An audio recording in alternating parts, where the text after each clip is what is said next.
get a day in which we say, wow, we have a single solution to the problem, because we have a lot of people who are involved in this that aren't here. If all of us could say, let's figure it out, we do it, right? We could do it in an afternoon. But a lot of people who are very integral at the solution are not at this table. What is next step? A continuation of adjusting the issues and a continuation of dialogue to those who are not at the table. So you will come back to Beirut? Absolutely. You can't keep me away.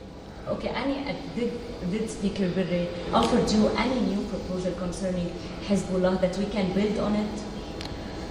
Yes, I mean, Speaker Berry is doing the best he can at articulating the very complicated issues in the South with Hezbollah, with the Shias, with them all, and he's doing the best he can.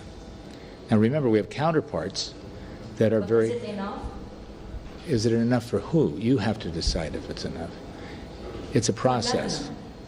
It's a process. So the government is going to have to decide for itself what it wants to do. As I've said before, we're committed to trying to help navigate, and we can help influence and push on the edges of all this, and we can provide hope and money and backing, because the Gulf will come along with us, right? It's not just America rooting for you. It's the entire world, and it's your neighbors. But the neighbors are saying, look, we want to help you, we want to see prosperity, we want to see your generation take control, but you have to have stability first. If there's no stability, nobody's going to come. This is the message that I keep begging everybody for, is if you get stability, you have the best people all over the world building everybody else's government. Stability means disarmament of Hezbollah? Well, you already have a law that says there should be no other militias, including Hezbollah, that you have one state government and LAF is the military for the government. That's what your law says. It's up to you to decide how to enforce it. I'm just telling you, from the outside world, you have a controversy. So you have bombing going on every day. How do you stop the bombing? How? That's why I'm asking. I'm saying political decision from the government. Yes. Would stop. Yes, the bombing. Of course.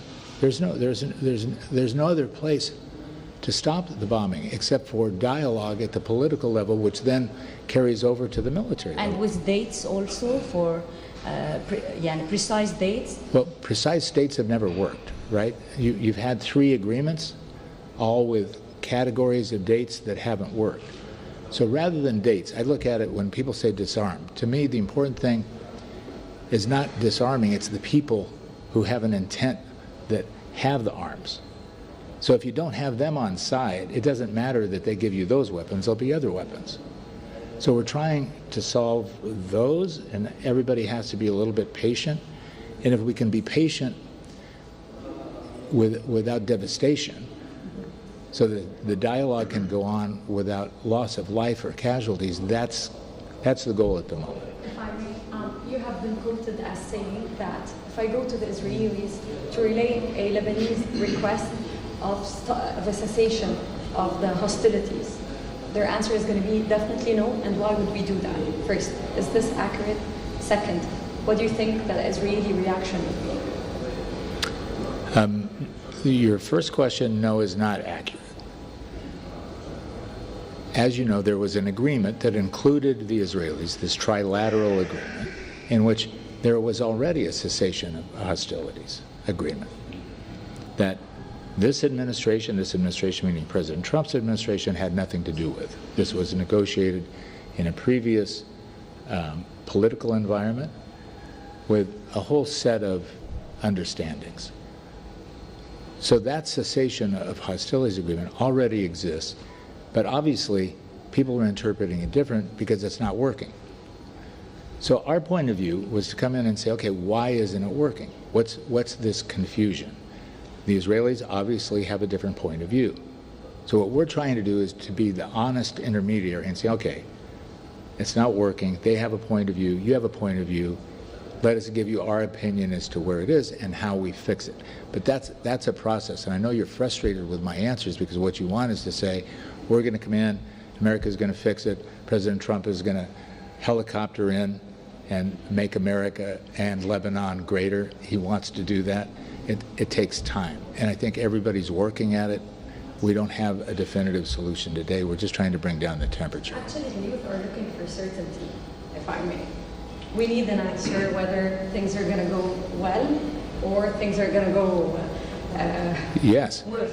But look, you have a political process. The big advantage is you actually have a political process. It's not me, right?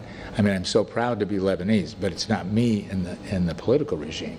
So you have lots of options with your politicians. And that's where the pressure needs to be. Either they're doing the job or they're not doing the job. And we can coax, we can influence, we can be on the side. And believe me, I'm the biggest cheerleader. And I also have the most hope, even in the midst of everything that's going on in the region.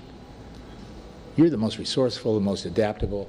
You go around the world, you never see a Lebanese refugee. I have this conversation with my Western friends. Why is that? Because if you get fed up, you say, I'm out of here, I'm going to Senegal, I'm going to start a peanut farm. Within 6 months, you'll own the peanut farm, and then you'll be the biggest exporter of peanuts. I mean, this is how it goes.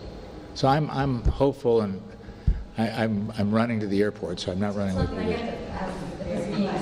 Thank you. No, I'm not. It's a process. I'm not negative. This is a consequence and series. It just takes time and patience and understanding. Thank you. Thank you. Thanks.